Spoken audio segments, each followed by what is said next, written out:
साल के पहले सोमवार यानी 2 जनवरी को नारायणपुर में हिंसक घटना घटी थी। इस घटना में नारायणपुर के तत्कालिक पुलिस अधीक्षक सतानंद कुमार घायल हो गए थे। पूरे घटनाक्रम पर कोंडागांव और नारायणपुर पुलिस के संयुक्त कार्यवाही करते हुए कई लोगों की गिरफ्तारी किया गया था। ऐसी कार्यवाही के तहत कोंडागांव जिला पुलिस के माध्यम से गिरफ्तार हुए 12 लोगों को जमानत पर रिहा किया गया है। जमानत पर रिहा होने के बाद 28 अप्रैल को सभी कोंडागांव पहुंचे। सभी का जनजातीय सुरक्षा मंच ने भव्य स्वागत किया।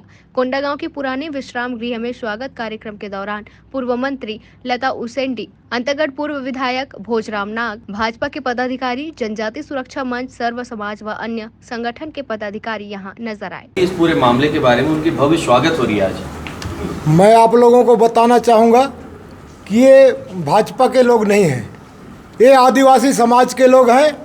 और हम आदिवासी समाज के लोग जिस प्रकार से छत्तीसगढ़ में और बस्तर में धर्मांतरण हो रहा है, हमारे देवी देवताओं का अपमान हो रहा है, हमारे धर्म संस्कृति का अपमान हो रहा है, हमारे समाज का अपमान हो रहा है, उसको बचाने के लिए हमारे समाज के लोगों ने लड़ाई लड़ी और गलत तरीक़ा से इनके ऊपर FIR दर्ज किया गया।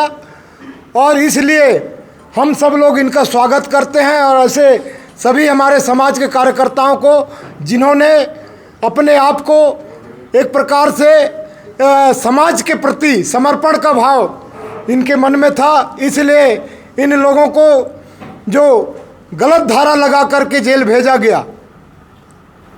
आज़ादी के लड़ाई में भी हमारे आदिवासी समाज के अनेक क्रांतिकारी नेता, चाहे शहीद बिरसा मुंडा हो, चाहे शहीद गुंडाधुर हो, शहीद गेंद सिंह हो, शहीद वीर नारायण सिंह हो, चाहे रानी दुर्गावती हो, उन लोगों ने भी आज़ादी की लड़ाई इसलिए लड़ी कि हमारे धर्म संस्कृति को हम बचा के रखें। आज भी हम सब अपने धर्म संस्कृति को बचाने के लिए लड़ेंगे।